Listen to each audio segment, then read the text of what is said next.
Lagi dan lagi, Ustadz Suma tidak ada kapok-kapoknya untuk membahas tentang iman Kristen.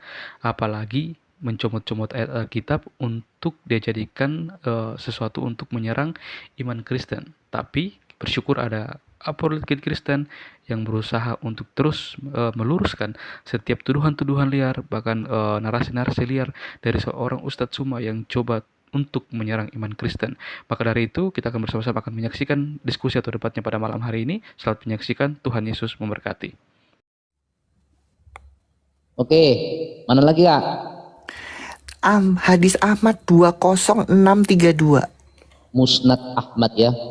Musnad Ahmad 30 oke, 306 32. Coba sama enggak? Semoga belum diganti ya. 30632. Oke, kita buka, kita lihat. Apa isinya? Bentar ya. Coba yang ini benar enggak nih? Soalnya nih. Ya, sebentar saya baca ya. Saya baca dari atas saja. Telah menceritakan kepada Sulaiman bin Daud, telah menceritakan kepadaku Abdurrahman bin Abu Zinad dan dari ayahnya dan Karijat bin Zaid, bahwa ayahnya Zaid mengabarkan kepadanya bahwa ketika Nabi SAW sampai di Madinah, Zaid berkata, aku lalu diajak ke hadapan Bagidin, ya. Beliau lalu merasa takjub dengan kedatanganku. Orang-orang pun berkata, wahai Bagidin, anak ini dari Bani Najjar, ia telah menghafal apa yang telah diturunkan Allah kepadamu lebih dari 10 surat. Nabi Bagidin pun takjub. Beliau bersabda, wahai Zaid, pelajarilah kitab Yahudi untukku. Pelajarilah kitab Wahyudi untukku. Demi Allah, sungguh aku tidak yakin orang-orang Wahyudi akan beriman dengan kitabku. Zaid berkata, lalu aku mempelajari kuasai kitab mereka. Kurang dari 15 hari, maka aku membacakannya kitab mereka kepada beliau jika mereka menulis untuk beliau. Dan aku yang mewakili beliau menjawab jika beliau menulis. Telah menceritakan kepada kita, ya sebentar, surat telah menceritakan kepada, ya dan seterusnya Rasulullah sampai di gerbang Madinah, lalu ia menyebutkan hadis tersebut. Jadi dari kitab Wahyu contekan ya, jadi gini ya teman-teman ya, jadi ya si Zaid ini kan keburu-buru nyonteknya, makanya banyak yang nggak benar di situ ya. Makanya banyak yang isinya itu nggak cocok, terus habis itu nggak sinkron karena apa? Contekannya ke susu nulis. Iya. Ke susu nulis. Contohnya ya yang dicontek apa? Contoh ya kan. Di situ tertulis Ibrahim, nggak ditulis istrinya namanya siapa. Karena ke susu. Buru-buru takut ketahuan sama orang Yahudi. Nah, ini kan jelas nyontek dari Wahyudi, kitabnya disuruh sama Rasul. Itu. Ini dalilnya jelas loh, bukan kata saya. Takut dia ketahuan. Makanya Qur'annya kan nggak jelas itu. Karena Zaid nulisnya ke susu.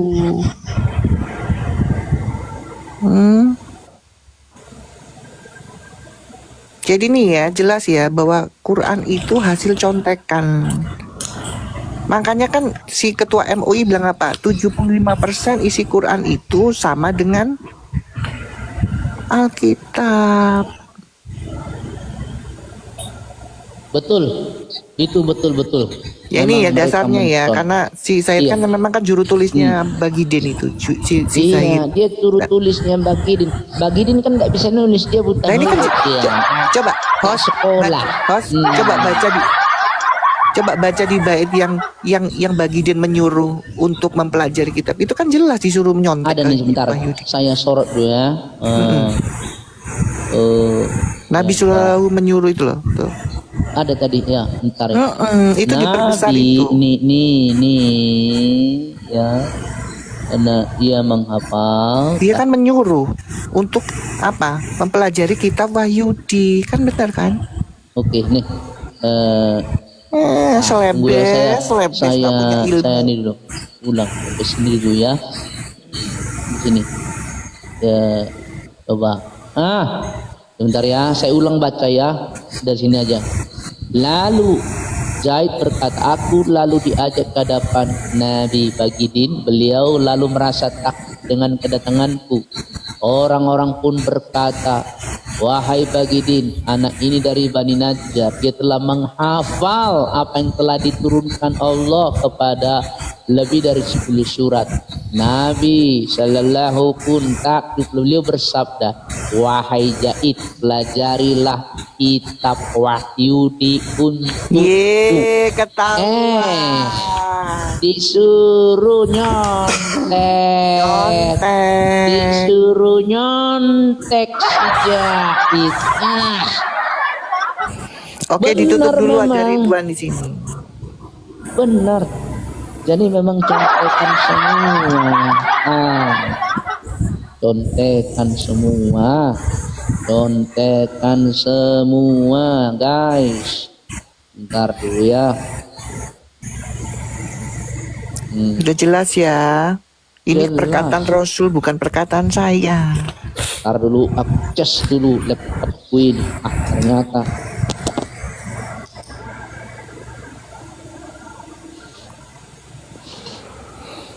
Bagaimana kalian bisa tahu nggak pernah ditunjukkan ini dalil-dalil ini? Nggak akan kalian tahu, adanya kalian kaget dan nggak percaya sebenarnya, kesurupan. Jadi benarlah Kak Aisyah, memang itu sangat betul. Quran itu adalah contekan ya. Contekan ya. Nah, bahkan dia juga tolong dibacakan tuh host dua dalil terakhir host. Itu banyak yang minta, teman-teman di screenshot ya. Dalilnya langsung di screenshot itu. Di screenshot teman-teman ini saya kasih itu, kecil gini ya supaya Anda ya supaya Anda bisa men-screenshot atau di screenshot judulnya juga bisa, nanti Anda bisa baca sendiri ya. Nah tuh ya, nih teman-teman ya, ini dia ayatnya nih. Nanti baca sendiri teman-teman ya. Jadi ini bukan asumsi, berbasis dalil teman-teman. Apalagi satu lagi Kak, katanya Haryono, perkara isi Quran ini nggak ada istilah nyontek, soalnya Quran digelar langsung kata siapa, wong lewat mimpi kok. Kata siapa, udah ditunjukkan dalilnya. Kamu ini Sahih Bukhari ayat 3 jelas. Iya, Bukhari ayat 3 sangat jelas itu. Gak bisa lagi. Al-Anbiya 5, Quran itu mimpi. Erek-erek. Gimana sih? Erek-erek itu ialah kitab mimpi. Nih, si teknisi kampung ini sudah berulang kali masuk ke sini ya. Teknisi kampung.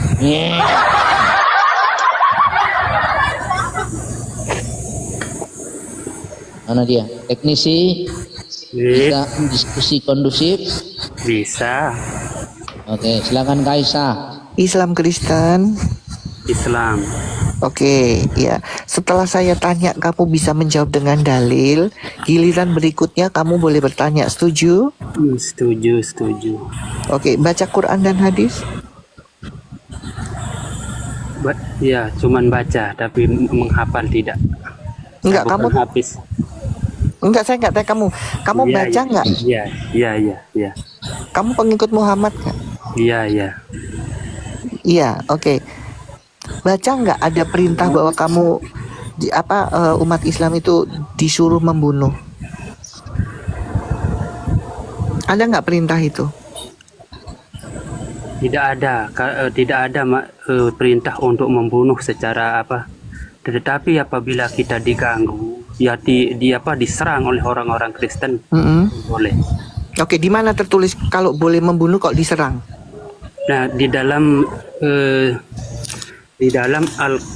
Al-Quran. Kita ikutin ya teman-teman ya, supaya kita tahu mereka ini pinter ngomong ini dari dalil yang tertulis atau memang dari ceramah. Pasti ceramah ulama yang kau bawa tanpa dalil.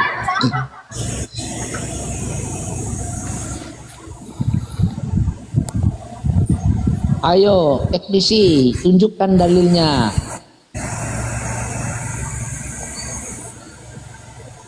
Oh teknisi, teknisi apa kau? Teknisi motor-motoran. Teknisi.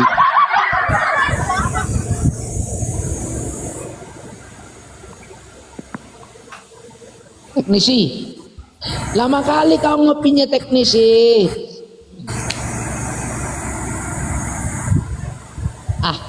Teknisi apa? Teknisi mesin jahit pun kau tidak bisa.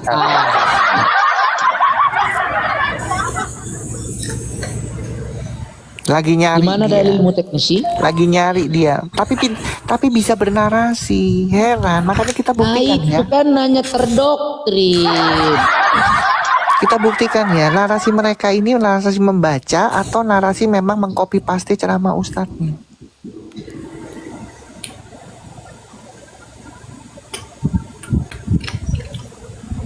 Aduh. Lamaan dia buka Google.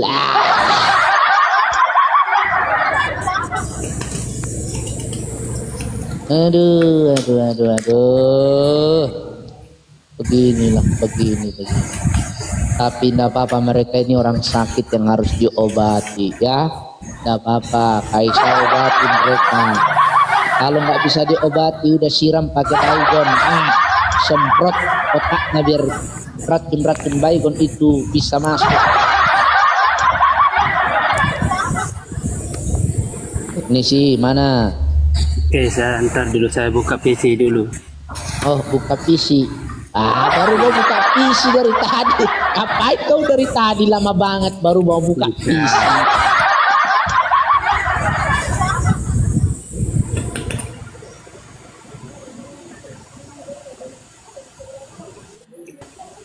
Ya. Mana Oke, buka kita baca PC? ya di surah Al-Baqarah. Surah Al-Baqarah ayat 217 ya. Artinya coba ya. mereka bertanya kepadamu. Sebentar dulu. Al-Baqarah 117 kita cek. Silakan kau baca. Cabut sekali. Ayo baca. Cabut sekali Nopi. Kau bilang.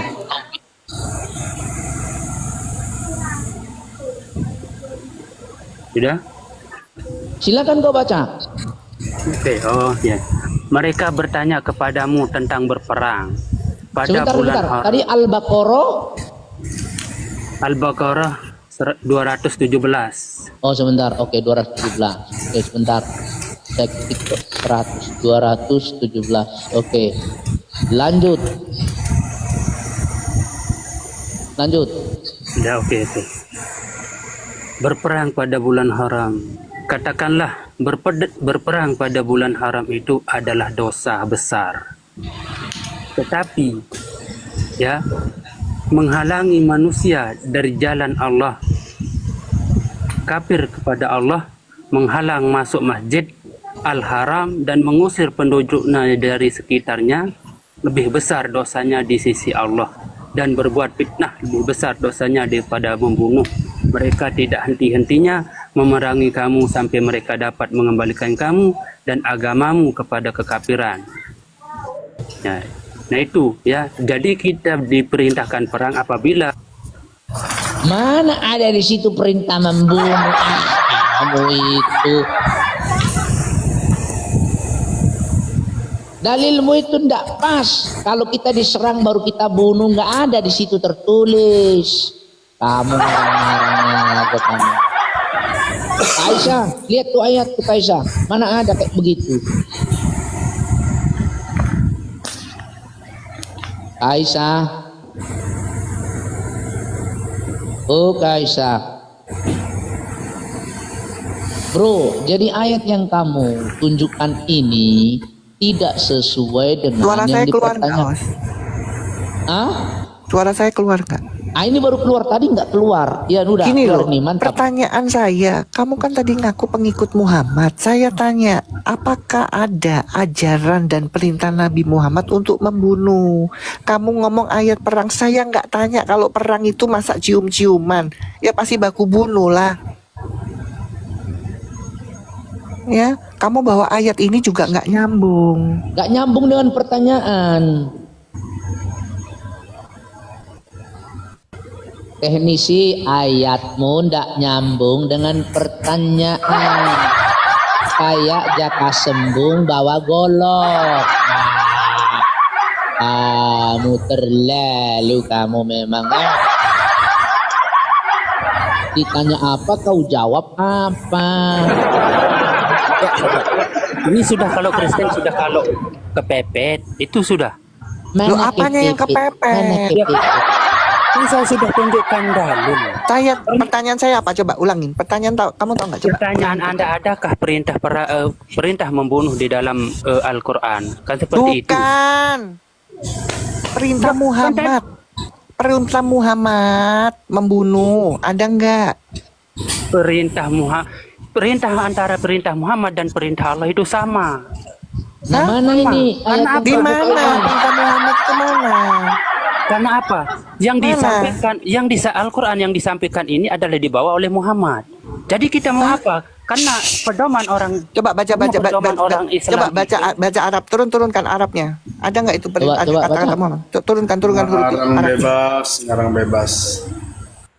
Coba silakan. Bukannya ngarang bebas kan? Coba baca Arabnya. Ada nggak itu? Coba kamu ikro dulu. Ada nggak itu, ada rasul nggak di situ? Coba baca. Kan saya sudah mengatakan kamu bisa dan baca Rasul itu Allah bisa dan baca Rasul nggak? Kamu bisa baca nggak itu? Sama sekarang seperti Yesus dan Paulus. Turun. Saya tanya, Aneh. kamu kan ngaku-ngaku pengikut Muhammad. Saya tanya, betul nggak ya ajaran dan perintah Muhammad itu kalian disuruh membunuh? Saya nggak tanya perang. Saya belum mau menunjukkan dalilnya. Saya kepengen tahu yang ngaku-ngaku pengikut Muhammad ini, ya, tahu nggak ajarannya, tahu nggak perintahnya Muhammad. Makanya kalau sholat itu jangan kebangetan itu jongkoknya. Jadi tai yang dari belakang tuh turun ke otak kamu, nggak nyambung.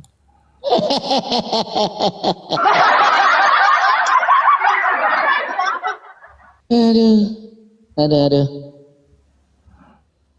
Pertanyaan saya, kamu kan pengikut Muhammad nih ngakunya. Ada nggak perintah atau ajaran Muhammad suruh membunuh? Saya nggak tanya waktu perang. Kalau waktu perang itu nggak mungkin bercinta, nggak mungkin cium-ciuman. Waktu perang itu memang baku bunuh. Saya nggak tanya di situ. Nggak nyambung. Oke, kita naik ke satu lagi dulu si JT ini.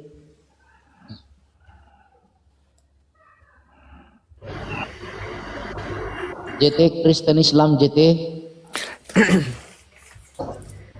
JT Kristen Islam JT.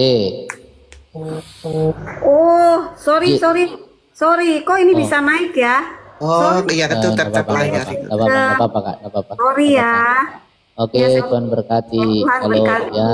Shalom. Thank you. Shalom, Bu. Nggak apa-apa, Kak. Nggak apa-apa. Ya, teman-teman memang itu ya, kalau tap layar memang kenanya kalau terlalu ke bawah Nggak apa-apa. di permintaan itu. Jadi agak naik. Thank you teman-teman yang sudah tap layar terus ya.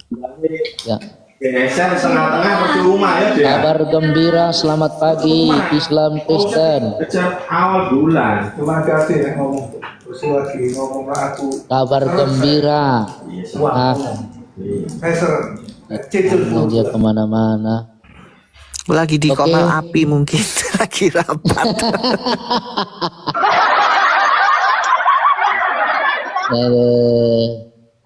Kak Aisyah, aku sudah capek nih Kak nih. Kita break dulu ya Kak ya. Oke. Oke, thank you kita break ya. dulu. Tuhan memberkati. Tuhan memberkati. Thank you Ya. teman-teman buat semua yang sudah support Shalom tap semua layar, yang sudah kasih support gift. Terima kasih, Tuhan kami. memberkati ya. Tuhan Hostnya juga thank memberkati. you, host. Besok Yuk. kita ketemu lagi ya. Oke, dengan jam terima dan waktu kasih. yang sama. Tuhan Yesus Shalom, memberkati. shalom, shalom, Shalom. shalom. Kalian cuma cuap-cuap tanpa data. Aku mau menyampaikan tentang Bible berdata. Gimana sih teman-teman ini ah? Lu masalahnya kamu salah menafsirkan. Udah. Kamu bukan orang Kristen. Bentar. Tadi kan Bro Juma itu kan banyak memelintir ayat-ayat dan kita menjawab wajar lebih. Melintir itu data di kitab saudara. Justru kalian yang mau melintir data-data di kitab Anda sendiri. Ya coba bahas ayat per ayat, berani nggak? Kamu jangan comot-comot sana dong. Ajak kami lari-lari, kami juga bisa comot-comot sana. Tapi kamu nggak boleh seperti itu, Bang. Mute dong, kok nggak usah ketakutan lah. Konsekuensinya hidup sesama dengan Suma memang harus kayak begitu. Gini, kenapa saya mute? Kenapa saya mute? Karena suaramu kencang banget. Itu Kalau kamu ndak kuat, inkarnasi jadi toke. Jangan berhadapan dengan manusia Suma. Gitu loh. Pak Suma sama. Loh, Ini cuma kenapa menang-menangan ketakutan? suara ini. Bukan, Ini orang kenapa? menang-menangan mic. Kenapa saya di mute? Kenapa saya ndak dikasih kesempatan? bukan. Kamu beli mic itu yang mic Eh. itu yang sedikit mahal. Ini pecah kayak ember pecah, Bro. Enggak usah nyari yang pribadi kalau nggak kuat. Panggil yang lebih kuat gitu loh. Kamu beli mic itu, kamu kan dapat uang banyak nih, beli mic yang sedikit. Nggak usah mahal nyerang-nyerang gitu. kayak gitulah. Yaudah giliran saya ya. Enggak, Oke. kamu jangan terlalu dekat ngomongnya, kecilkan dikit agak jauh. Nanti banyak peludah itu di micmu, bau. Sekarang masih mau bahas Alkitab. Nggak ada lagi yang bisa kau serang Justin. Loh. Sampai segitunya juga kau serang kawan. Aduh. Ayo kita bahas. Saya menunggu. Ini kan, ini giliran saya Tuyul. Kalian kan berdua sudah. Saya kapan? Bukan. Iman maksud Kristennya sedang dijelaskan kok. Banyak Enggak. sekali ayat kamu sodorkan, kamu Saya harus lebih jelaskan. tahu. Saya lebih tahu dari kalian. Ngerti? Jangan. Di awal kan saya sudah katakan kalian Tidak hanya ada berdasarkan itu. iman. Saya berdasarkan akal. Tidak ada itu yang begitu, tidak ada akal begitu. Sebentar ya. Lebih keras bela. Tenang dulu. Karena kalian punya Roh Kudus gitu. Tenang dulu, tenang. Enak aja. Bukan. Jadi Jadi giliran saya dong. bukan. Nangis dia, nangis. Bukan. Sekarang gini ya. Jadi kita kan udah bahas Alkitab ini lebih 2 jam ini ya. Berkenan nggak kalau sekarang waktunya kita bahas Quran dengan Islam? Mana berani dia? Giliran saya dulu dong. Giliran saya dulu dong. Kita balik dulu, Ben. Kita balik dulu, Ben. 2 jam. Saya dulu dong. Saya dulu dong. Sekali ini. Sudah 2 Sekali jam. ini dong Ada yang saya. kena. Bukan. Tidak ada Ini yang kena itu. Mohon, Allahu ya, Akbar. Akbar siapa Akbar? Ajaran kasih kayak begini. Mantap. Sekarang waktunya kita bahas Islam. Ini Al-Qur'an saya bawa tadi. Wa isqalallahu ya Isa bin Maryam. Sekarang gini, A'anta qulta linnas. Oke, silakan. Apakah engkau pernah mengajarkan kepada manusia untuk menyembah dirimu? Oke, Bro Justin. Siapa yang menyembah Isa mengatakan tidak. Kalian mengatakan yes. Jadi ini Zuma ini pakai model sengaja dikeraskan mic-nya supaya suara kita tenggelam. Itu seperti yang ajarannya Korea. Sekarang saya minta Bro Juma itu kita silakan. Memang Bang Suma memang itu susah untuk kalian. Oke, silakan Bro Justin mulai pertanyaan. Kita berikan dia kesempatan untuk menjawab sesuai dengan ajaran dari Quran sendiri. Ya. Oke ya. Jadi saya ingin menanyakan beberapa ayat ya yang memang terkesan menduetkan Allah dengan Rasulnya. Padahal Muhammad ini kan hanyalah utusan. Yang terpenting adalah apa yang dibawa oleh utusan ini, yaitu Quran sebagai petunjuk, sebagai hidayah katanya. Tetapi banyak sekali ayat-ayat di Quran yang menduetkan Allah dengan Rasulnya dalam hal apa? Ketaatan. Nah ini yang menjadi permasalahan. Kalau cuma utusan, kenapa harus ditaati seperti itu? Bahkan menjadi seorang Islam itu harus bersyahadat. Bahkan bersyahadat itu sah jika melibatkan nama manusia Muhammad. Lalu di mana tauhidnya? Kalau keselamatan itu pun ditentukan oleh manusia biasa.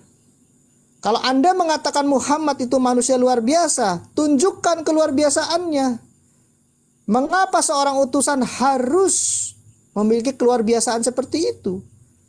Saya bisa berikan datanya, tetapi saya tidak mau murahan. Mengobrol data. Tapi ketika kamu minta data, akan saya berikan data-data ayat di Quran. Mengapa kepatuhan, ketaatan kepada Muhammad mendapat porsi yang setinggi sama tingginya dengan Allah? Ya, bahkan memberi hormat kepada Muhammad itu juga memberi hormat kepada Allah. Mentaati Muhammad, mentaati Allah.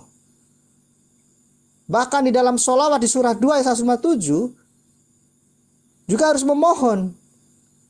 Dan itu mendapat pahala ketika memohon keselamatan Muhammad dan saudara-saudaranya, keluarganya. Hal-hal seperti ini yang kami pertanyaan, di mana ketauhidannya? Bahkan barang rampasan yang dirampas Muhammad itu pun adalah rampasan Allah. Mematuhi Muhammad, mematuhi Allah di surah 4 ayat 80. Silakan. Oke, silakan Bro Juma jelaskan apa yang ditanya. Oke, ya. Jadi gini, saudara-saudara. Pertanyaan Anda ini memang harus apa ya? Harus dilandaskan terhadap kesadaran. Pertama, Anda itu tidak memahami Al-Quran. Itu dulu. Kedua, Anda tidak memahami konsep tauhid. Yang Anda tahu adalah Trinitas. Nah, sekarang saya jawab, saudara. A'udzubillahi minasyaitonirrajim. Bismillahirrahmanirrahim. Ya ayyuhalladzina amanu atiullaha wa atiur rasul. Tidak titik sampai di situ. Taatlah kepada Allah dan taat juga kepada Rasul. Wa ulil amri minkum, dan taatlah juga kepada pemimpin-pemimpin yang ada di antara kamu. Jadi kalau ketaatan kepada Rasul Anda anggap itu setara dengan ketaatan kepada Allah, dalam arti kata otoritas, Anda keliru. Jadi gini, ketika taat kepada Rasul Muhammad SAW, semakin orang taat kepada Rasulullah Muhammad SAW, maka buah daripada ketaatannya itu adalah semakin orang itu menyembah hanya satu Tuhan, yaitu Allah Subhanahu wa Ta'ala. Tidak ada kemudian ketaatan umat Islam terhadap Rasulullah menyebabkan umat Islam itu jatuh kepada poin dia menuhankan Rasulullah. Karena kenapa? Rasulullah mengajarkan sembahlah Allah, sembahlah Allah, sembahlah Allah. Jangan engkau duakan dengan apapun, sembahlah Allah. Itu perintahnya. Jadi ketika kami taat kepada Rasulullah, mengantar kami mentauhidkan Allah. Nah, kemudian ketika kami taat kepada Rasulullah, mengantar pula kami kepada poin di mana kami mendudukkan beliau sebagai utusan Allah. Ya, dia adalah Rasulullah wa khataban nabiyyin. Jadi ketaatan ini berimbang. Ketika kami taat kepada Allah, taat kepada Rasulullah, maka ketaatan kami ini dua arah. Taat kepada Tuhan, taat kepada utusan Tuhan. Itu jadi nggak bisa dipisahkan, karena yang mengajarkan kami bertuhan kepada Allah adalah Rasulullah. Yang mengajarkan kemudian kami menjadikan beliau adalah Rasul adalah Allah melalui Al-Quran. Jadi dua ini nggak bisa dipisahkan. Jadi jangan Anda mengatakan sama seperti di dalam kitab saudara, bahwasanya taat kepada Yesus bahas Al-Quran dulu, gitu. Al-Quran dulu, bro, jangan gatal ke situ. Al-Quran dulu, silakan. Jangan panik, santai, relax. Enggak, saya mengingatkan Enggak, masalahnya saya ini dosen dua agama besar. Jadi kalau ada sedikit itu penjabaran, maklumi aja, gitu ya. Gini. Kamu kayak enggak mengenal saya aja. Ada dosen yang keras suaranya, bro. Dosen itu selalu mengerti kalau dikasih tahu. Coba Pak Sumar. Kalau enggak dong. Oke, gitu. Silakan. Pantasan kalian itu seperti ya. Sabar dulu, saya belum. Saya bukan membahas otoritas. Kenapa kok bawa ulil amri? Ini bukan konteksnya kepada pemerintahan. Saya belum kalau selesai. Kau tadi sebentar, ya, supaya kamu dapat poinnya. Kamu tidak begini, bro. Ini masalah ketaatan kepada manusia, bukan perintahnya. Tapi kenapa kau belokkan kepada perintahnya, perintah Muhammad? Kalau ada perintah Muhammad, berarti ada dua perintah. Misalnya gitu ya, masuk ke toilet pun harus pakai kaki kanan dulu misalnya. Kemudian minum juga harus duduk, harus ini, harus itu. Di mana Quran mengatur itu? Kemudian apa lagi ya? Cebok harus pakai batu misalnya. Kemudian apa lagi yang dijelaskan di hadis? Lalu di mana kegagahan Quran kalau harus diterjemahkan atau dijelaskan oleh hadis Muhammad? Kenapa Quran sebagai hadis Allah kira-kira seperti itu tidak bisa berdiri sendiri, tertutupi oleh hadis Muhammad? Sampai urusan hal-hal yang seperti bersin itu adalah keluar kucing, tidak sholat itu dikencingi jin, apapun itu bukan Quran. Yang kami pertanyakan itu, mengapa terlalu berlebihan? Ada 6.600 ayat Quran, mungkin ada kurang lebih karena saya dengar juga ada yang dimakan rayap atau kambing, tetapi harus dijelaskan oleh ratusan ribu hadis, dan di dalamnya memuat sekian kata, artinya ada jutaan kata, menerangkan sekian belas ribu kata. Lalu di mana ketauhidan dari firman Allah itu, yaitu Quran, yang harus dijelaskan oleh perintah-perintah Muhammad?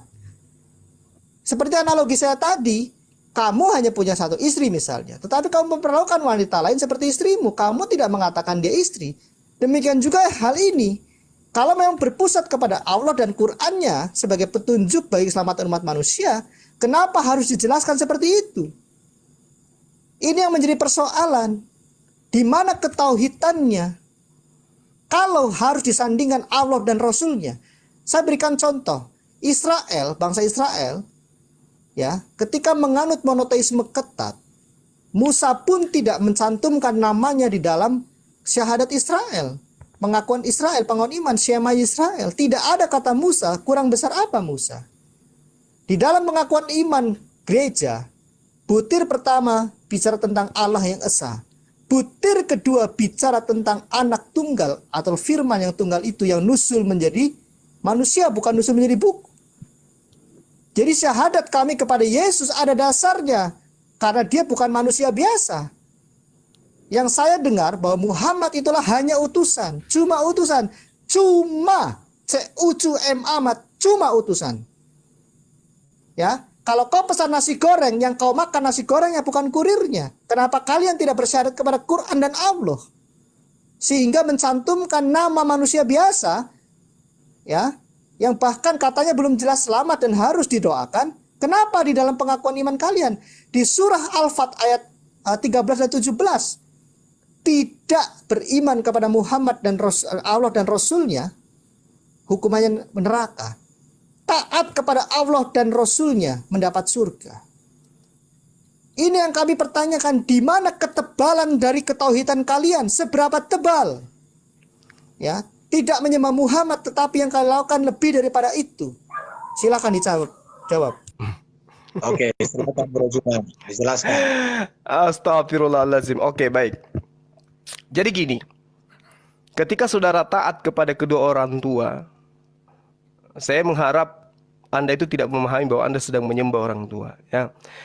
Jadi gini penjabarannya, saudara-saudara Kristenku yang membaca kitabku pun tidak mampu. Gini, ketika ada perintah di dalam Al-Quran, ya, alladzina yu'minuna bil ghaibi wa yuqimunas shalah.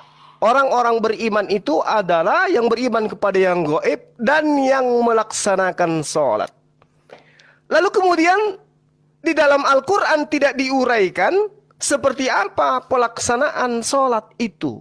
Sehingga harus ada pembimbing. Pembimbing inilah yang disebut dengan Rasul, Nabiullah. Maka sebagai Nabi dia memberikan contoh. Ya, sallu kama ra'aitumuni usolli. Sholatlah kalian sebagaimana engkau melihat aku ini sholat. Ketika ada perintah sholat, cara-caranya diperintahkan, dicontohkan oleh Rasulullah. Kami mengikut kepada dia. Maka esensi ketaatan itu adalah apa?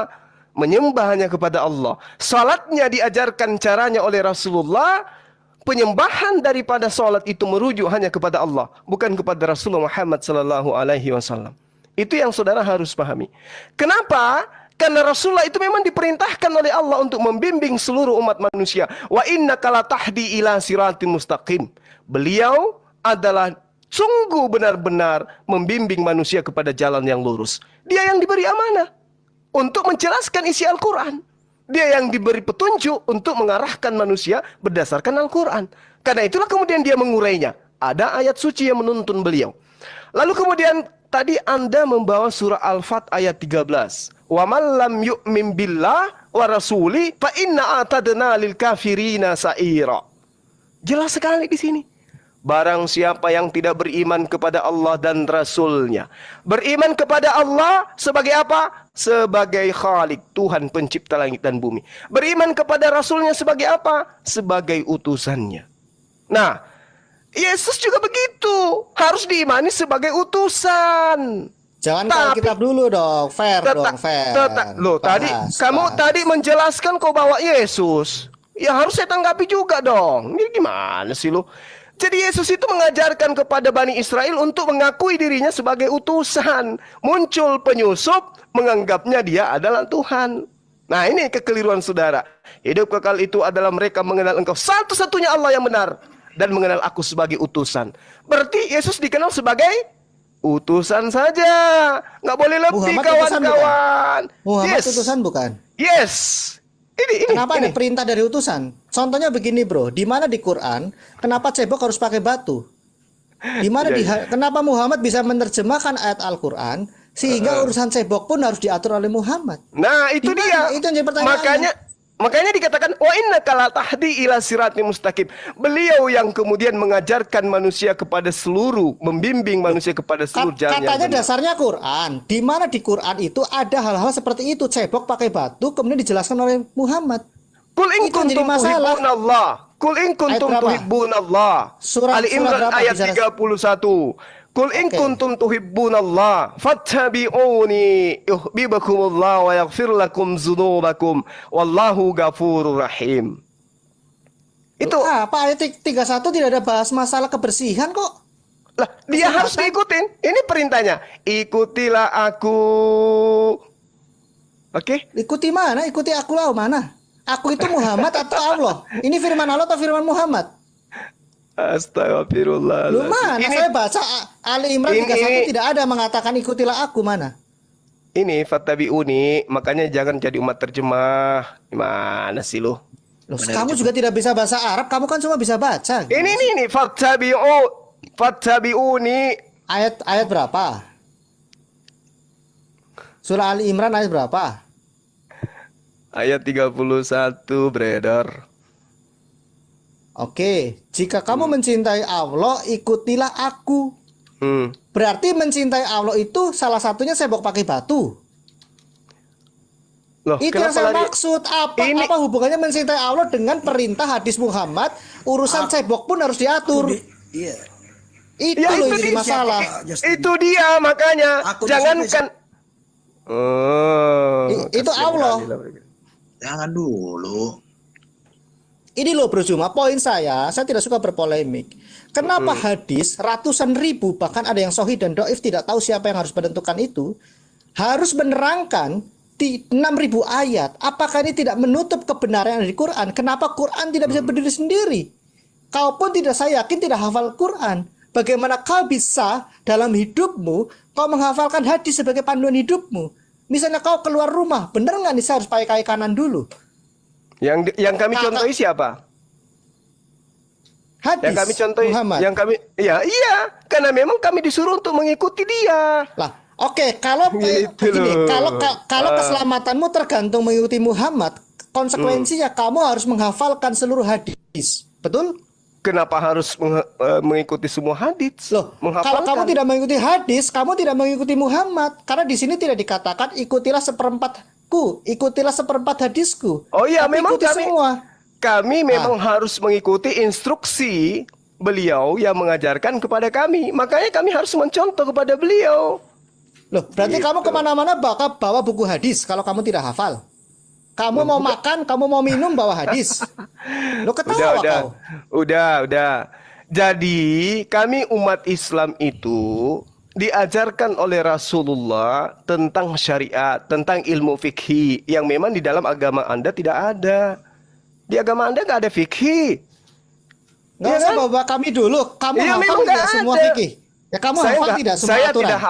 Saya tidak hafal. Kalau tidak hafal nggak usah ngomong. Artinya kamu bukan mengikut Muhammad. Gimana sih? Memang ada perintahnya untuk dihafal. Loh, harus diikuti kan, di sini harus 100%, bro. Kamu berani mengatakan mengikuti 10%?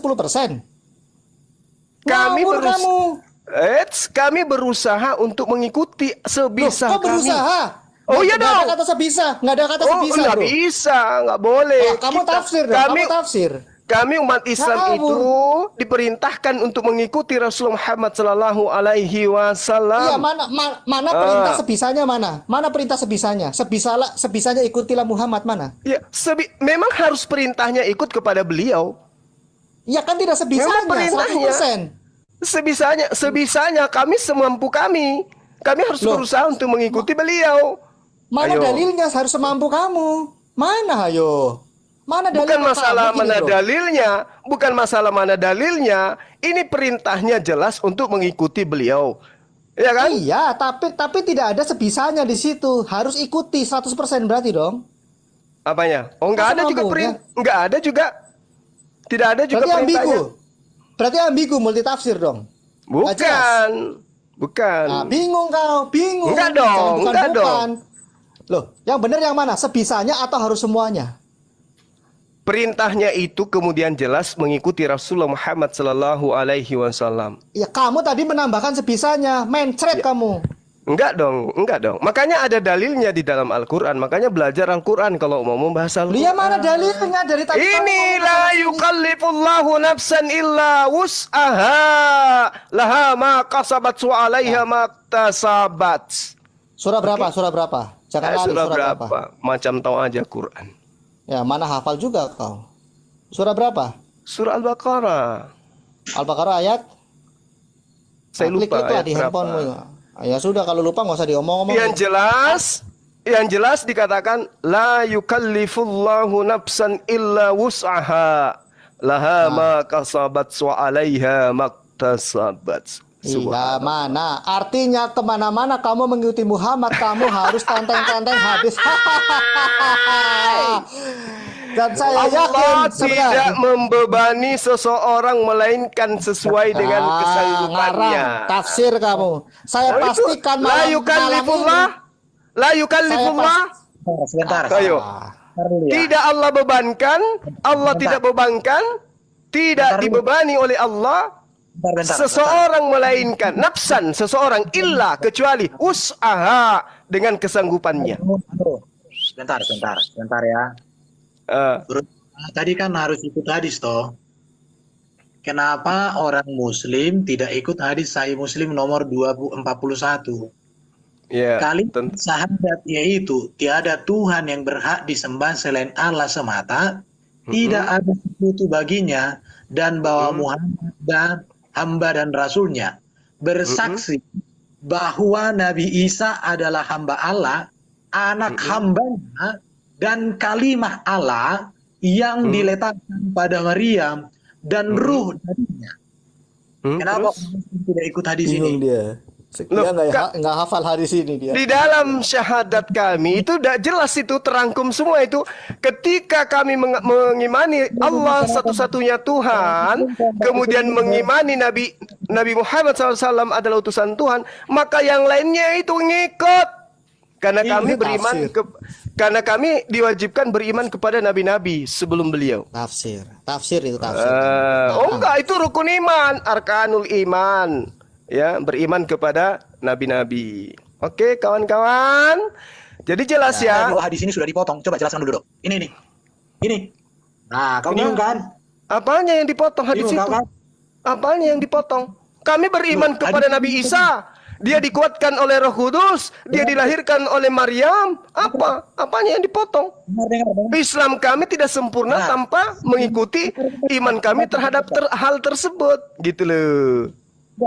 Ini lihat kalimat syahadat, barang ini pernyataan Rasul telah bersabda, barang siapa mengucapkan 2 kalimat syahadat, yaitu tidak ada Tuhan yang berhak disembah selain Allah semata, tidak ada sekutu baginya, dan bahwa Muhammad hamba dan rasulnya, bersaksi bahwa Nabi Isa adalah hamba Allah, anak hambanya, dan kalimah Allah yang dia letakkan pada Maria, diletakkan bukan diciptakan ya, dan ruh darinya. Pertanyaannya. Apa masalahnya? Apa masalahnya? Bingung dia. Apa masalahnya? Kenapa saya ada muslim sampai Nabi Muhammad? Siapa yang menyuruh kalian seperti itu? Kan ada yang dikatakan syahadatain, persaksian terhadap dua. Oke? Loh, berarti ini hadis ini nggak sah ini? Iya, sah. Silakan aja Anda mau bersyahadat dengan itu, silakan aja. Tetapi keislaman itu bertumpu kepada syahadatain. Tain itu dua. Asyhadu an la ilaha illallah wa asyhadu anna Muhammadar Rasulullah. Itu syahadatain. Oke, sekarang saya bertanya, mana lebih tinggi Isa dibanding Muhammad dari etika dan moral, dari kedudukan siapa lebih tinggi coba? Nabi Isa atau Nabi Muhammad? Siapa lebih tinggi? Iya, ya, baik. Siapa lebih banyak dibicarakan di dalam Quran? Nabi Isa atau Muhammad? Nabi Muhammad itu hanya 4, Isa itu bisa sampai 100. Enggak, Isa 25 kali. Isa tidak berdosa. Isa itu membuat mujizat. Isa itu udah keok kayaknya ini, udah keok kayaknya nih ya. Nabi Isa itu diangkat hidup-hidup ke langit, Muhammad masih di kuburan mati. Itu datang di akhir zaman jadi hakim yang adil. Terkemuka di dunia dan di akhirat. Muhammad terkemuka di mana? Coba kasih data dong. Kan tadi kau kan tunduk sama ajaranmu. Di mana ketundukanmu? Sedangkan hadis saja ini, hadis tentang syahadat udah kau potong-potong.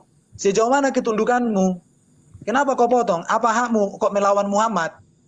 Bukankah Muhammad tadi katakan ikut Muhammad? Coba ini nih. Hadis Sahih Muslim nomor 41, hadis Sahih Bukhari nomor 3180, hadis Sunan Abu Daud nomor 441, Sunan Abu Daud 128, Sunan Abu Daud 1288, Musnad Ahmad 14836, 21619, 21620, 22444, 22465, 22480. Siapa Juma yang bisa memotong ini dan siapa yang lebih tinggi jabatannya daripada Muhammad sehingga hadis ini dipotong? Silakan dijawab. Maksudnya gimana? Dipotong gimana? Ya ini baca dong hadisnya, baca. Loh, kami menggunakan syahadatain. Memang itu syahadatain. Berarti ada dua syahadat yang sah dong. Syahadat kok aja dua. Itu persaksian. Ya, kamu nggak itu persaksian bahwa Nabi Isa adalah Rasulullah. Dia dilahirkan oleh ibunya Maryam. Dia dikuatkan oleh Roh Kudus. Terus apa? Emang Islam menolak itu? Islam tidak menolak itu. Islam nggak pernah menolak itu. Oke. Islam tidak menolak itu. Tanya umat Islam, apakah Nabi Isa itu Rasulullah? Yes. Apakah Maryam itu adalah ibunya Nabi Isa? Yes. Apakah Nabi Isa dikuatkan dengan Roh Kudus? Yes. Nggak ada yang menolak itu. Tidak ada dikuatkan di sini. Dan bahwa Isa bersaksi bahwa Nabi Isa adalah hamba Allah, anak hambanya, dan kalimat Allah yang dia letakkan pada Maryam dan ruh darinya. Iya, memang betul. Apa yang salah? Umat Islam mana yang kemudian membantai itu? Kenapa kalian potong ini sebagai orang Muslim? Pertanyaan saya. Kok dipotong? Bentar. Kok dipotong? Siapa yang menyuruh hadis ini dipotong? Siapa? Siapa yang potong hadisnya? Loh. Siapa yang potong hadisnya? Enggak ada yang potong hadis. Loh, yang kami imani, dengar. Yang kami syahadatain itu adalah persaksian tentang Rasulullah dan persaksian tentang Allah. Bukan persaksian tentang Isa seorang nabi, Maryam ibu nabi, Roh Kudus atau roh yang diberikan kepadanya atau tiupan dari Roh Kudus. Kami tidak kemudian mempersaksikan itu dalam keislaman kami. Oke, lanjut Bro Justin, sudah cukup. Iya, jadi gini ya, kalau dia ingin mengatakan bahwa ada dua versi versi syahadat, itu saya baru itu kata kalian. Ini ketika kami bersyahadat tauhid hanya kepada Allah, bersyahadat Rasul hanya kepada Rasulullah Muhammad SAW. Makanya itu disebut syahadatain. Terus, gimana? Ini kenapa tidak digunakan? Loh, itu bukan syahadatain kawan-kawan, itu persaksian. Syahadat itu persaksian bahwa Nabi Isa itu adalah utusan Allah. Gimana sih? Maryam itu ibu dari Nabi Isa. Lihat ini baca ya. Iya, gimana ini? Anda mau mengajari saya gimana sih? Asyhadu an la ilaha illallah wa asyhadu anna Muhammadar Rasulullah.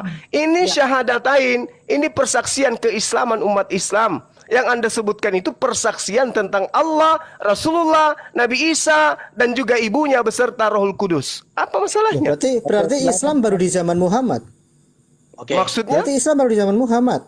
Oh enggak, Islam itu sudah ada dari sejak Adam alaihissalam. Islam itu sudah artinya, kamu kan nggak boleh membeda-bedakan. Ada kok hadisnya nggak boleh membeda-bedakan utusan kok di Sahih Bukhari kok. Kenapa kamu membedakan? Lah, karena Islam itu, dengar, karena Islam itu terkait dengan Al-Quran itu dibawa oleh Rasulullah Muhammad SAW.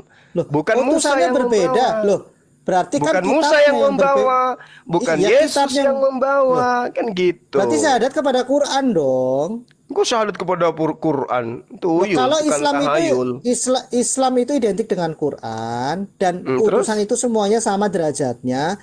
Seharusnya kau bersyahadat kepada Allah dan kalau Islam kepada Allah dan Quran. Kenapa kami harus bersyahadat kepada baginda Rasulullah Muhammad SAW? Agar tidak dituhankan layaknya Yesus. Yesus mempersaksikan dirinya sebagai manusia aja dituhankan. Padahal ajarannya nggak ada yang istimewa.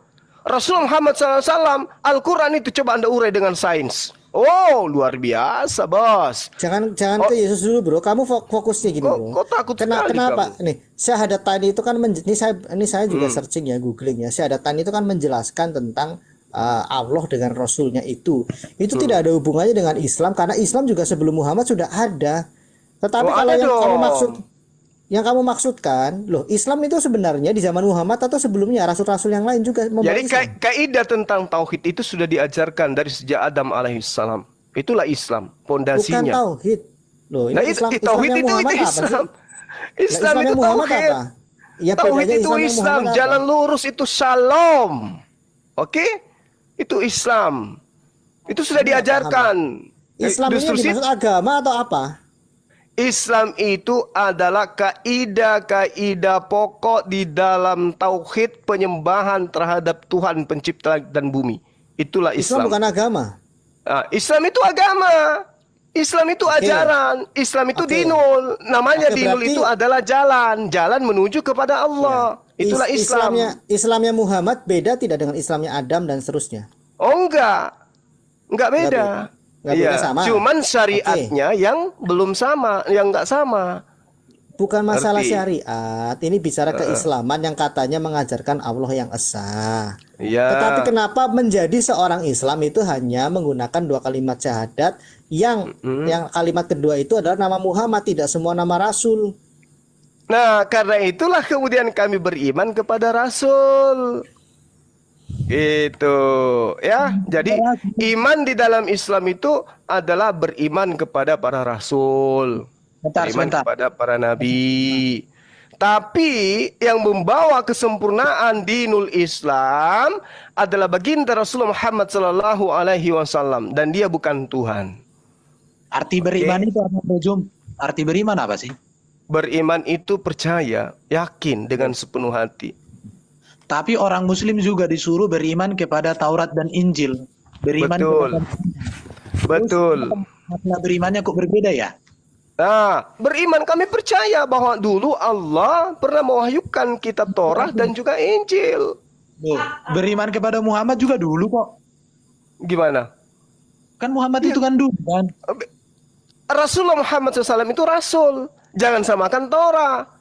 Kalau Torah itu sudah mengalami dirubah, dipelintir, disembunyikan. Rasulullah tidak pernah dirubah, Rasulullah tidak pernah disembunyikan. Beda antara kitab dengan manusia, Rasul beda.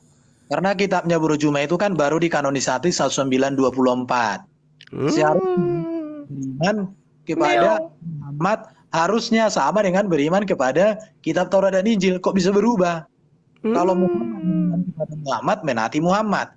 Tiba-tiba beriman kepada Taurat dan Injil, kok hanya mengakui itu pernah ada?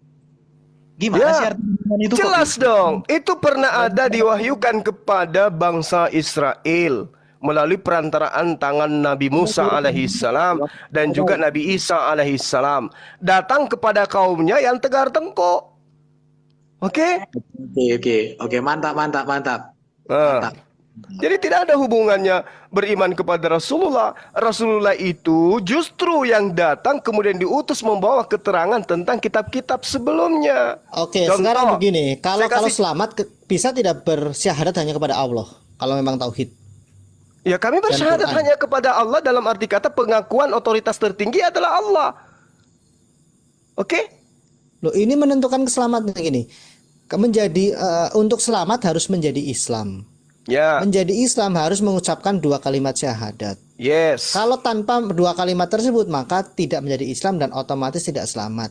Berarti Yes. keselamatan ditentukan oleh Muhammad, betul? Bukan ditentukan oleh Rasulullah Muhammad sallallahu alaihi wasallam, tetapi ajaran yang kemudian dibawa oleh Rasulullah Muhammad sallallahu alaihi wasallam, "Qul in kuntum tuhibbunallah fattabi'uni yuhibbukumullah wa yaghfir lakum dzunubakum wallahu ghafurur rahim." Katakan kepada seluruh manusia, wahai Muhammad, jika engkau ingin dicintai oleh Tuhan pencipta langit dan bumi, maka ikutlah kepada aku. Niscaya pencipta langit dan bumi akan mencintaimu dan mengampuni dosa-dosamu. Udah Loh, selesai. berarti syahadatnya harusnya ditambahkan kepada Muhammad dan ajarannya. Sih? Kok mendesah? Kok teriak? Jadi orang kalau sudah beriman kepada Rasulullah Muhammad sallallahu alaihi wasallam berarti beriman kepada ajarannya. Loh, itu kan kesimpulanmu. Kalimatnya tidak mengatakan begitu. Jangan Ya berubah udah, dong. ya itu pemahaman saya dan saya tidak mau ikuti kemauanmu karena kamu mana manusia pun dasar- kau Tuhan kan, Loh, kan gitu. mana dasar Quran mengatakan bahwa syahadat itu harus dikurangi seperti itu? Loh, mana juga pengakuan Al-Quran syahadatnya harus seperti yang kamu mau. Loh, berarti ambigu dong. Kamu Loh, kok ambigu? menambahkan sesuai Ini pemahamanmu. Justru kamu yang menginginkan menyesatkan kami dengan dalilmu yang buta-buta itu. Kami ada dalil. Bukan buta. Fattabi'uni yuhibbukumullah wa yaghfir lakum dzunubakum. Ada dalil yang jadi pegangan. Lah kamu mana Oke, dalilnya? surah berapa? Surah berapa? Surah berapa? Ali Kamu dari tadi Imran cuma ayat ngomong gitu. 31. Ali Imran ayat 31. Yuk, Oke, ya. Oke, Ali Imran ayat 31. Kita lihat. Katakanlah dalam kurung Muhammad, jika kamu mencintai Allah, ikutilah aku. Ya Muhammad, niscaya Allah mencintaimu dan mengampuni dosa-dosamu. Allah Maha Pengampun dan Maha Penyayang. Oke, berarti kamu artikan ini mengikuti Muhammad, mengikuti ajarannya. Yes. Oke, berarti kamu harus mengikuti semua ajaran Muhammad dengan sempurna supaya keselamatanmu sempurna, betul? La yukallifullahu nafsan illa wus'aha. Tadi kan sudah kuajarkan samamu. Surah berapa? Surah Al-Baqarah. Lupa saya ayatnya. Yang pada intinya la yukallifu, tidak dibebani atau tidak membebani oleh Allah seseorang melainkan sesuai dengan kesanggupan orang tersebut. Enggak ada Gitu. itu, enggak ada itu. Itu tambahan. Soalnya kamu enggak La yukallifullahu nafsan illa wus'aha. Ini mana sih? Ini Al-Quran. Saya lagi baca Al-Baqarah. Ini Al-Quran kawan, bukan Bible. Kalau di Bible ya mungkin terjemahan demi terjemahan rubah. Kalau ini Al-Quran nggak bisa. Iya, Al-Baqarah. Saya akan berapa? ditegur oleh para ulama, ditegur oleh guru-guru saya kalau saya keliru. Nggak boleh. La yukallifullahu nafsan illa wus'aha. Oke, saya terima itu dulu. Berarti ada dua ajaran, yaitu ajaran Allah dan ajaran Muhammad, betul? Di mana? Berarti ada dua ajaran yang kamu ikuti, ajaran Allah dan ajaran Muhammad, betul? Satu ajaran dong. Kamu ini gimana toh? Oke, Satu sekarang ajaran. begini bro, kalau memang satu ajaran, makanya tadi contoh kecil ya, misalnya ada setan kencing di telinga dan sebagainya, itu di mana di Quran tuh mengajarkan itu, sehingga harus dijelaskan. Apalagi kalau ditanya bagaimana kita membersihkan kencing setan, apakah pakai rinso, pakai wipol atau apa, kan bingung. Dan kamu juga harus kencing sambil duduk, bukan berdiri. Yang saya perhatikan di toilet umum banyak orang Muslim kencing sambil berdiri. Nah, berarti melanggar Apalagi cebok sampai batu. Berarti, nah iya, Berarti kamu kencing kalau melanggar kamu sunnah gitu loh. Loh, mana dasar ayat Qur'annya terkait kencing juga harus diatur, bro. Dan saya yakin kalau kamu kencing juga berdiri bukan jongkok. Mana bisa kamu kencing berdiri? Kencing jongkok. Nah, cebok sampai batu, saya yakin kamu cebok pakai air. Ini yang jadi permasalahan, di mana dasar Quran hal seperti itu. Memang begitu kalau orang manusia terjemah yang kayak begitu, nggak ngerti asbabul wurud hadisnya apa. Padahal Al-Quran sudah mengatakan wahuda wa busyra lil mu'minin. Rasulullah Muhammad SAW menjadi petunjuk serta berita gembira bagi orang-orang beriman. Jadi dia memberikan petunjuk. Apa yang diberikan, apa petunjuk yang diberikan, ikutin. Ini sudah legalitasnya ada. Legitimasi dari Allah terhadap kenabian dan kerasulan beliau. Tidak sama seperti Paulus. Tidak ada legalitas dari Yesus. Ada, secara Rasul bilang, tapi saya jelaskan nanti. Ini begini. Sekarang bahas pernyataan Paulus sendiri yang dikisah pada Rasul itu. Bukan. Ananias juga bersaksi ketika surat itu ditulis. Ananias masih hidup. Bentar, Bu. Gini, kamu tadi belum bisa membuktikan. Sebentar ya. Loh, sekarang saya tanya, kamu hafal berapa hadis? Kamu hafal berapa hadis? Saya nggak hafal, biar satu pun enggak. Loh, bagaimana mungkin kamu mengikuti Muhammad kalau kamu tidak hafal hadis? Ya karena itu sudah pengalaman dalam hidup kami untuk bersanad. Apa yang dilakukan ulama kami itu yang kami lakukan karena ilmunya bersanad. Loh, bukan ulama, Muhammad. Kamu contoh Muhammad. Di sinilah bedanya Kristen dengan Islam.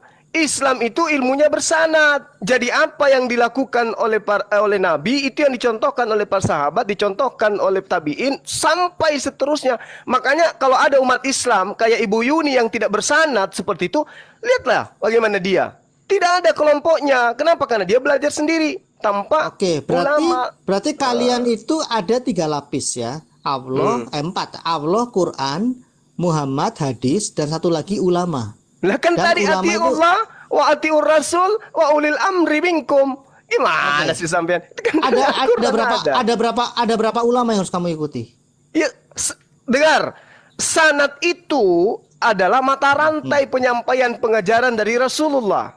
Bukan itu pertanyaan saya. Ulama itu ada berapa? Dan ya, itu dia tadi. Apakah itu tadi? Jadi berapa ulama yang bersanad yang kami temukan, kemudian itulah guru-guru kami.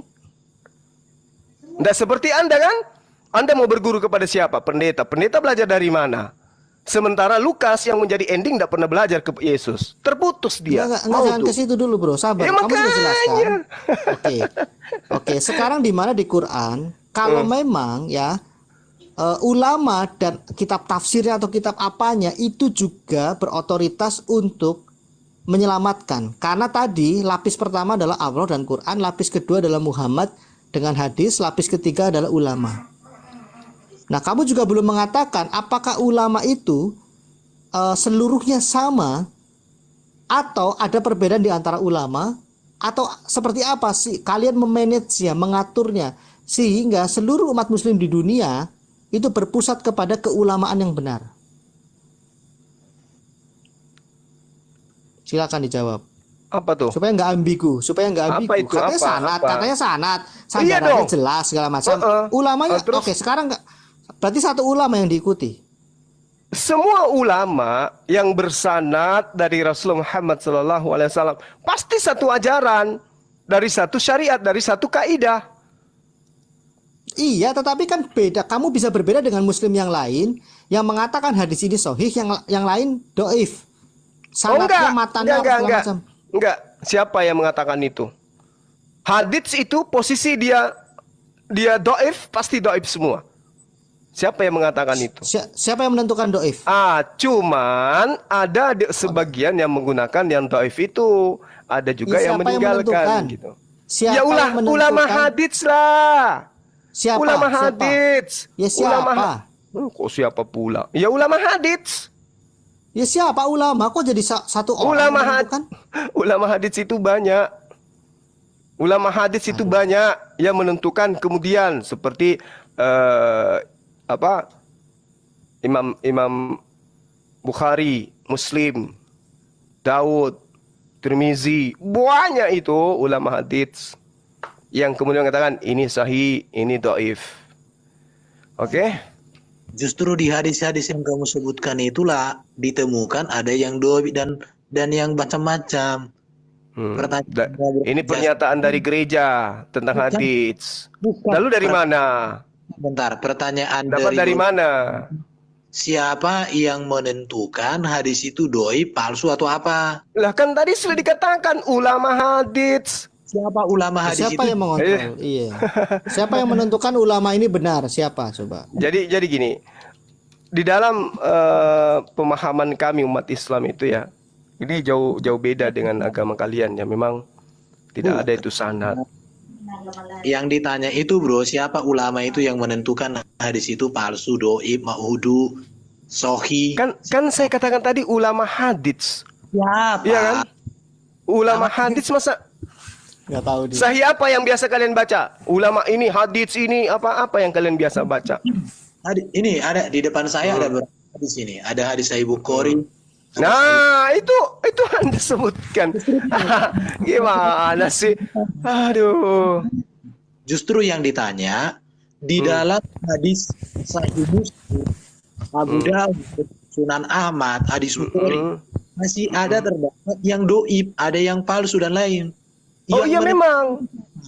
Iya memang karena mereka ini adalah ulama hadits ini, mereka inilah yang mengurai tentang sanad itu mata rantai. Contoh misalnya, apakah ada pemberitaan yang mengatasnamakan Urwah bin Zubair? Urwah bin Zubair ini dapat dari mana? Dia katakan dari Said bin Musayyab misalnya. Terus Urwah bin Zubair ini menjatuhkan ilmunya kepada siapa? Nabi Al-Madani. Lalu kepada siapa? Hasan Al-Basri. Sampai kepada perawi gitu loh. Runut dia, mereka bertemu, duduk berhadapan, lalu kemudian menyampaikan, setelah menyampaikan memiliki murid, menyampaikan lagi dan seterusnya. Kalau mata rantai penyampaian itu sampai kepada Rasulullah, satu, kalau dia adalah orang-orang soleh yang tidak punya cacat, maka sahih. Tapi kalau sampai, tapi ada di antaranya yang pernah dikatakan oleh orang-orang sezamannya pembohong, pendusta, atau dia cacat ingatan, maka dia lemah. Oke. Itu. Pertanyaan saya gini bro, itu sahabat-sahabat Nabi Muhammad itu dulu tinggal di Arab atau di mana saja? Ya di Arab bersama dengan Rasulullah Muhammad Sallallahu Alaihi Wasallam. Oke, terima kasih. Jawaban pertanyaan saya ini mungkin ini akan mengguncangkan Muslim. Ngantuk aku mas. Dengar dulu, diam dulu dong. Hadis tertua. Diam dulu dong. Soalnya kalau muncul nanti di mute nggak enak. Hadis Bukhari itu hadis tertua, ditulis sekitar 280 tahun setelah Muhammad meninggal. Dan dia seorang Uzbekistan. Dia tidak pernah ke tanah Arab. Dan dia ke Iran. Pertanyaan saya, bagaimana kesohihan dari hadis Sahih Bukhari? Sementara bro bilang tadi, sahabat Nabi Muhammad itu semua ada di Arab. Silakan. Iya. Jadi kalau dengar. Jadi kalau ada kemudian hadits yang mengatasnamakan Rasulullah, tetapi kemudian tidak ada satupun di antara sanad yang ada di dalamnya itu pernah bertemu dengan Rasulullah, maka itu dhaif. Bagaimana Anda mau berbicara mengenai Yesus sementara orang ini tidak pernah bertemu Yesus? Harus bertemu dengan sumber. Gitu loh. Bro Juma, yang saya tanya itu belum saya tangkap. Hadis Bukhari itu 280 tahun setelah Muhammad meninggal. Betul. Dia tidak pernah ke tanah Arab. Betul. Dan Pakistan. Bagaimana kesohihan sanad dan penulisan itu kalau dia sendiri tidak pernah ke tanah Arab? Iya. 280 tahun setelah Muhammad. Iya. Hadis yang ditulis itu kemudian ada orang ini mengatakan doi palsu. Pertanyaan, bagaimana kesohihan itu terbukti dan atas dasar apa para ulama yang ada di abad 19 berani mengatakan hadis Sahih Bukhari dan lainnya itu ada yang doib, ada yang palsu? Itu pertanyaan kita, bro. Iya, jadi gini. Rasulullah Muhammad Sallallahu Alaihi Wasallam itu berkata, ya kan? Khairukum man ta'allamal Quran, misalnya. Yang paling mulia di antara kamu adalah yang mentadabburi Al-Quran. Itu disampaikan kepada siapa? Pada sahabatnya. Oke. Lalu sahabatnya kemudian berkata, saya mendengarkan Rasulullah menyampaikan hal ini. Disampaikanlah kepada tabi'in. Oke, kepada murid sahabat. Murid sahabat ini kemudian menyampaikan ke orang setelahnya. Bahwa misalnya Abu Bakar mengatakan kepada saya bahwa beliau mendengarkan Rasulullah Muhammad SAW bersabda. Nah, disampaikanlah isi hadits itu. Setelah itu, misalnya Ibnu Abbas lagi menyampaikan, makanya ada sanad. Sanad itu runut, pemberitaannya itu runut dalam ilmu hadits melalui isnad. Ya, isnadnya ini yang akan menyampaikan, mata rantai akan menyampaikan, baru dibukukan. Nah, kalau misalnya dalam penyampaian Bukhari di Uzbekistan, tidak di Arab, bro. Nah, itu dia. Betul. Makanya di kami itu ada yang sahih, ada yang dhaif. Jadi yang dikatakan sahih. Maksud saya, bukan maksudnya Bukhari ketika menyusun itu, ya ini kan ada 100 berapa ya, 600.000 ditulis di dalam kurun waktu 16 tahun. 7 juta katanya, 7 juta hadis, 6 juta sekian hadis, kemudian menjadi 700.000. Iya, dan itu 16 tahun, berarti kalau dibagi 16, 32 ribuan, dibagi 365 hari per hari 100. Nah, misalnya itu teamwork gitu ya, mungkin punya tim begitu, punya kantor begitu, menyusun itu. Lalu bagaimana tim ini bergerak untuk mengidentifikasi, oh ini seperti ini, kan dia harus mengecek ke sumbernya. Karena Bukhari kan bukan penghafal, tetapi dia menuliskan itu berdasarkan para perawi itu. Apakah Bukhari bertemu dengan perawi itu? Kan tidak. Apakah Bukhari itu mengutip dari buku atau kitab apa? Nah, ini yang harus dijelaskan dari mana sumbernya. Karena setiap hari 102, kalau dibagi 24 jam, berarti per jamnya sekitar 6 berapa? Dibagi 12 itu lebih dari hampir sekitar 7 hadis itu. 24 jam atau 6 hadis. Bagaimana caranya orang ini, apakah zaman dulu kan belum ada Zoom, bro? Belum ada telepon. Bagaimana caranya menanyakan perawi dan sebagainya? Silakan dijawab. Oke. Jadi gini, Anda perlu tahu kalau Anda bertanya seperti itu, ya, sama ketika saya menjelaskan atau mengurai tentang silsilah seseorang. Silsilah seseorang itu bisa diurai dari keturunan keberapa gitu ya, runut. Dari mana mereka tahu? Tentu dari pemberitaan orang-orang yang ada di sekelilingnya. Inilah makanya dikatakan ulama hadits itu benar-benar mencari data tentang keabsahan sebuah pemberitaan dengan melihat mata rantai isnad, mata rantai penyampai. Siapa yang menyampaikan kepada siapa. Jadi tidak dalam satu narasi langsung ditentukan, oh ini sahih, ini dhaif, ini lemah, ini hasan. Tidak. Tetapi kemudian mereka itu ketika berbicara, misalnya hadis riwayat Muslim, barang siapa menyampaikan berita dariku, ia menyangka berita itu adalah berita dusta, maka ia adalah salah satu dari 2 pendusta. Oleh karena itulah, untuk mengetahui berita riwayat Muslim ini dari mana dia dapatkan, siapa yang pertama kali mendengarkan hal itu disebutkan oleh Rasulullah. Lalu bagaimana ungkapan sahabat-sahabatnya. Dan yang perlu Anda pahami, ajaran Islam itu tidak pernah putus. Jadi ketika Rasulullah Muhammad SAW itu ada di tengah-tengah sahabatnya, sahabat-sahabatnya itu kemudian membentuk suatu pemerintahan. Pemerintahan Islam itu kemudian membentuk kajian-kajian. Kajian-kajian inilah yang melahirkan sebuah khilafah. Khilafah ini kemudian mengajar di mana-mana, dia mengajar sampai hari ini. Makanya kami bersanad, ilmu kami itu bersanad. Tidak terputus dia, tidak sama seperti Musa. Siapa yang menerima ajarannya? Tidak ada. Yesus siapa yang menerima ajarannya? Tidak ada. Tapi kalau Rasulullah ke sahabatnya membuat kajian.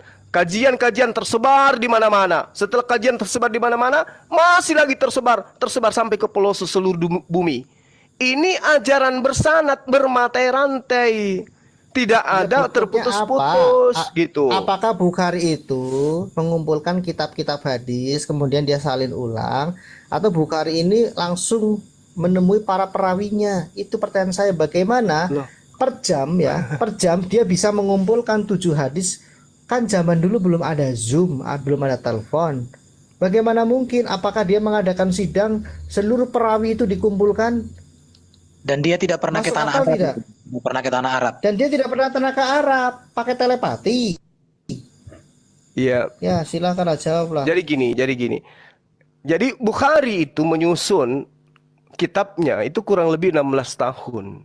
16 tahun itu dia habiskan untuk hanya menentukan ini hadis ini berita sahih atau ini doif. Itu maka kerjanya dia itu adalah mengkaji dan mencari orang-orang yang meriwayatkan berita yang sama terhadap narasi yang sedang ia cari kevalitannya. Nah itu makanya dia berani mengatakan oh ini sahih, ini doif. Kenapa dia katakan seperti itu? Karena dia menelusuri itu ada yang dikatakan tangga-tangga hadits. Itu loh. 16 tahun dia nggak pernah tidur, bro. Aduh. Loh kok aduh 600.000 hadis dibagi 16 32.000. Ini saya pakai kalkulator ya. Ya, dibagi 32.000 per tahun, dibagi 365 hari. Satu hari itu 100 hadis. Tidak tidur Bukhari. Zaman dulu kan belum ada komputer, bro. Belum ada laptop. Terus? Ya sudahlah, mencret kau nggak bisa jelasin. Enggak dong, enggak. Satu kesalahan tugasmu adalah mengikuti hadis. Kau satu kesalahan fatal yang Anda bicarakan adalah Imam Bukhari itu kemudian Anda katakan tidak pernah kemudian ke kota kelahiran Rasulullah. Itu fatal. Enggak tertarik saya. Bagaimana caranya tuh per hari 102 hadis, nggak pernah tidur. Itu keliru Anda di situ. Enggak, ini kan perawi hadis kan banyak penulis-penulis hadis yang lain kan? Iya kan? Loh, bagaimana kemudian Bukhari Muslim ketika menemukan sebuah hadis itu mengelompokkan sahih jika memenuhi syarat. Apa syaratnya? Sanadnya harus bersambung, yang berarti periwayatan sanadnya tidak terputus. Kedua, perawi harus memenuhi kriteria yang paling tinggi dalam hal watak pribadi, keilmuan, kemudian standar akademis. Yang ketiga, harus ada informasi positif tentang perawi yang menerangkan bahwa mereka saling bertemu muka dan para murid belajar langsung dari guru hadisnya. Itu yang perlu Anda pahami. Makanya di Islam itu tidak gampang kemudian Anda bodoh-bodohi. Ada hadis sahih, ada hadis begini. Oh enggak. Kami harus kaji hadits itu, betulkah dia? Berdasarkan dengan ilmu hadits gitu. Nah ini kalau bicara mengenai sanad, dilemparkan kepada kitab Anda, maka kitab Anda jatuhnya kepada maudhu. Karena Lukas tidak pernah sama sekali bertemu Yesus. Maudhu dia. Palsu jadinya, hadis palsu dia. Yang kita tanya itu, Bu, yang kita tanya itu, hadis Bukhari itu 200 tahun lebih, 280-an tahun. Iya cocok kok. Kan dia saya katakan kepada saudara, dia mengkaji hadits. Tidak seperti Paulus, Lukas melakukan penyelidikan. Ini tidak, dia bertemu. Sanadnya harus tersambung, yang berarti periwayatan sanadnya tidak terputus. Gitu loh. Sedangkan dia tidak pernah ke tanah Arab. Nenekmu kiper, siapa bilang? Dia itu adalah guru murid dari Ishaq Rahawai. Yang bagaimana kemudian beliau ini adalah memiliki prestasi besar di dalam mengumpulkan hadis-hadis sahih. Nggak bisa gitu dong. Beliau meneliti hadis-hadis, hadis yang sudah ada diteliti kemudian oleh Imam Bukhari. Salah Anda kalau beliau tidak pernah ke kota kelahiran Rasulullah. Oke, mana kitab Bukhari yang asli ada nggak? Ya beli aja kitab Bukhari, Sahih Bukhari. Kok lucu kali pertanyaannya? Yang asli kok, yang asli. Yang sahih itu ada yang begini. Hadis yang diriwayatkan oleh Bukhari bukan hanya yang sahih, yang dhaif juga, bahkan maudhu juga ada. Bukan, itu dituliskan semua. Beli aja kitab Bukhari Muslim. Lah iyalah. Bukan, mushaf aslinya mana? Mushaf. Maksudnya iya, Bukhari kan nulis di mana? Pelepah daun pisang. Kan nulis di mushaf dia, lembaran. Udah. Nah, sekarang kalau materi ini dilemparkan ke kitab Anda, berani nggak? Ya, anggaplah salah punyamu, bener nggak?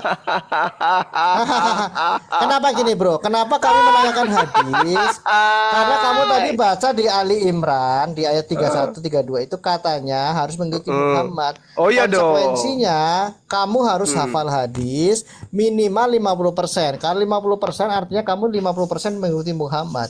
Masalahnya tadi kamu mengatakan tidak hafal hadis sama sekali. Tidak artinya begitu. kamu tidak mengikuti. Tidak begitu. Buktinya saya sehari-hari melakukan apa yang dilakukan oleh guru-guru saya. Nah, kok blunder? Kamu tadi mengatakan tidak hafal hadis. Kok Ya, tergantung bicara Muhammad? tergantung kepada siapa dan siapa yang bertanya. Kan gitu, bosku. Kamu tidak hafal hadis, bagaimana mungkin kamu bisa mengikuti Muhammad? Saya katakan tergantung kepada siapa yang bertanya. Kan gitu. Ya, wong kitabmu aja saya hafal di luar kepala, masa kitab saya kagak? Aduh, di mana sih logika Anda? Kalau mau ngibul pakai ukuran, bro. Logikanya di mana? Udahlah. Oke, Pak Herban, dari saya cukup. Jadi intinya hukumnya adalah harus mengikuti Muhammad, yaitu menghafal hadisnya. Masalahnya Zuma tidak menghafal satupun, otomatis disimpulkan dia tidak mengikuti Muhammad. Yesus mengatakan begini. Jika kau percaya kepada aku, maka kau akan mengikuti pekerjaan-pekerjaanku. Saya tidak melihat dari Kristen Indonesia ada yang mengikuti pekerjaan Yesus. Jangan pakai pendekatan malin teriak malin. Rasulullah Muhammad SAW itu sholat zuhur, saya sholat zuhur. Isya, saya sholat isya. Apa yang dilakukan semampu saya seperti surah Al-Quran itu saya ikutin. Mana hadisnya? Mana hadisnya? Coba, kamu hafal tidak hadis? Lah kamu lakukan yang diperhatikan Yesus apa yang kamu ikuti? Yang Yesus perhatikan apa yang kamu ikuti? Oke. Nggak usah pakai maling teriak maling, bro. Yang saya praktekkan, bentar saya jawab. Udahlah. Dari Yesus itu jangan mengingini istri orang lain, apalagi mantan anak mantu. Jangan harus menghargai anak-anak, diperlakukan anak-anak, bukan dikawini. Nah, itu ajaran Yesus. Kalau ada ajaran Yesus untuk melakukan hal yang abnormal gimana? Baru ajaran Yesus ini lagi mengasihi orang yang membenci, bukan mengangkat pedang atau mengancam atau membunuh. Oh, jangan salah. Baru begini, Yesus mengajarkan di surga itu tidak ada pesta seks. Itu kami percaya juga. Baca, sadari. Di dalam kitabmu kalian mengimani Sang Firman itu adalah Yesus. Firman ada firmannya mengatakan di dalam Hakim-Hakim 19 nomor 24. Tetapi ada anakku perempuan yang masih perawan dan juga ada gundiku itu, baiklah bawa keluar, perkosalah dia. Ini ucapan Yesus kan? Suaramu tenggelam kalau dia ngomong. Ini ucapan Yesus kan? Enggak ada ucapan Yesus itu. Lah, katanya dia adalah Sang Firman. Itu yang kamu kutip tadi itu bukan. Loh, itu katanya Yesus itu adalah Sang Firman. Firman itu pada mulanya adalah Firman. Firman itu bersama-sama dengan Allah dan Firman itu adalah Allah. Sebentar ya. Ayat yang kamu kutip tadi itu kesaksian penulis kitab tentang seseorang yang menyerahkan budaknya untuk diperkosa karena dia melindungi orang lain. Mulai ngaco. Ini ada perintah. Bentar. Ini anak gadis perawanku dan gundi. Ya, itu dia, kita bersama-sama telah melihat serta menyaksikan bagaimana keberlangsungan serta keseruan suatu diskusi atau debat yang sangat menarik dari teman-teman para apologet Kristen yang berhadapan dengan seorang Ustadz Suma dan kawan-kawannya seperti itu. Apalagi di dalamnya juga ada seorang Yonatan Nandar yang selalu saja di mana mereka ini kalau berdiskusi atau berdebat selalu saja membahas tentang iman Kristen, menggunakan ayat-ayat Alkitab yang mereka comot, terus mereka tafsirkan secara bebas, secara liar, dan mereka jadikan hal itu untuk menyerang iman Kristen. Ya, tapi mirisnya ketika setiap narasi atau argumentasi mereka dipatahkan, diserang balik, ya mereka malah kepanasan, kuar-kuar, berteriak, seakan-akan mereka yang paling benar dalam memahami tentang kekristenan itu sendiri, ya. Tapi kita bersyukur kita melihat bagaimana teman-teman para apologet Kristen ini mereka dengan begitu luar biasa, mereka bisa mematahkan setiap narasi-narasi dari seorang Ustadz Suma dan teman-temannya. Bahkan mereka juga bisa menggunakan data-data yang bisa dibuktikan kebenarannya yang mendukung dari setiap argumentasi bahkan narasi yang mereka bangun. Oke saudaraku, satu bagian firman Tuhan yang mau saya sharingkan untuk kita pada hari ini terdapat di dalam Injil Matius pasal yang ke-13 ayat 53 sampai 58. Di situ dikatakan Yesus ditolak di Nazaret. Setelah Yesus selesai menceritakan perumpamaan-perumpamaan itu, ia pun pergi dari situ. Setibanya di tempat asalnya, Yesus mengajar orang-orang di situ di rumah ibadat mereka.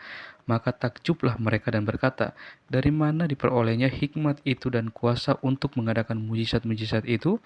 Bukankah ia ini anak tukang kayu?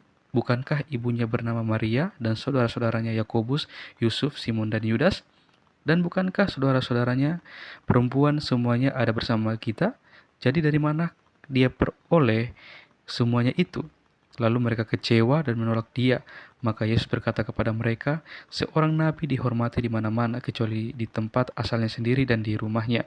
Dan karena ketidakpercayaan mereka, tidak banyak mujizat diadakannya di situ. Saudaraku yang terkasih, setelah Yesus menyampaikan berbagai perumpamaan tentang kerajaan surga, Yesus kembali ke Nazaret, kota tempat di mana Yesus dibesarkan. Ketika mengajar di rumah ibadat, orang-orang takjub akan hikmat dan kuasanya. Namun, kekaguman itu tidak berubah menjadi iman. Sebaliknya mereka tersandung karena mengenal asal-usul Yesus. Di dalam suatu tafsir menjelaskan bahwa orang Nazaret tidak mempertanyakan hikmat atau mujizat Yesus. Yang menjadi masalahnya adalah mereka tidak dapat menerima bahwa seseorang yang mereka kenal sebagai anak tukang kayu dapat menjadi Mesias. Pengetahuan mereka tentang latar belakang Yesus justru menjadi penghalang bagi iman mereka. Dan dosa utama mereka adalah ketidakpercayaan. Mereka menilai Yesus hanya berdasarkan penampilan lahiria, bukan berdasarkan dengan bukti-bukti kuasa Allah yang nyata di dalam dirinya. Bahkan, salah satu penafsir juga menyoroti bahwa manusia seringkali sulit menghargai orang yang sudah terlalu terkenal atau dikenal. Keakraban dapat melahirkan sikap meremehkan. Karena itulah Yesus berkata, seorang nabi dihormati di mana-mana kecuali di tempat asalnya sendiri. Ya. Kalau kita melihat di ayat yang ke-58, tidak banyak melakukan mujizat, ya. Ayat ini sering menimbulkan pertanyaan, apakah Yesus tidak mampu melakukan mujizat? Ya. Tapi kalau kita melihat bahwa Yesus tetap memiliki kuasa yang tidak terbatas untuk melakukan mujizat, namun ia lebih memilih tidak melakukan banyak mujizat di tengah orang yang dengan sengaja menolaknya. Mujizat bukanlah pertunjukan untuk memuaskan rasa ingin tahu orang, ya, yang keras hati seperti itu. Tapi di situ juga Yesus terus melakukan mujizat walaupun tidak banyak Yesus melakukannya. Bukan berarti Yesus tidak melakukan, tapi Yesus tetap melakukan mujizat di tempat itu walaupun tidak banyak melakukan mujizat seperti itu. Ya, peristiwa di Nazaret menjadi peringatan bahwa seorang bisa sangat dekat dengan hal-hal rohani. Tetapi kita tidak memiliki iman yang sejati. Kita bisa rajin ke gereja, mendengar firman setiap minggu, bahkan melayani. Tetapi jika hati menjadi keras dan menganggap Yesus sebagai sesuatu yang biasa, kita kehilangan kesempatan mengalami pekerjaannya. Dan kita juga diingatkan untuk tidak menilai pekerjaan Allah berdasarkan latar belakang seseorang. Allah sering memakai orang-orang yang sederhana untuk menyatakan kemuliaannya. Orang Nazaret melihat Yesus setiap hari, tetapi mereka gagal mengenalnya sebagai Mesias. Mereka mengenal wajahnya tetapi tidak mengenal pribadinya. Jangan sampai kita mengalami hal yang sama. Akrab dengan nama Yesus tetapi kehilangan iman kepadanya. Kiranya Tuhan memberi kita hati yang rendah hati, mau percaya kepada Kristus dan selalu terbuka terhadap pekerjaannya sehingga kita tidak menjadi seperti orang Nazaret yang kehilangan berkat karena ketidakpercayaannya. Oke saudaraku, demikian renungan firman Tuhan pada hari ini, kiranya boleh memberkati kita semua, menguatkan kita, dan kita juga semakin hari semakin lebih lagi bertumbuh dalam pengenalan kita terhadap Yesus Kristus yang adalah Tuhan dan Juru Selamat dalam kehidupan kita. Demikian video saya di hari ini. Sampai berjumpa di video-video saya yang selanjutnya. Kiranya Tuhan Yesus memberkati kita semua.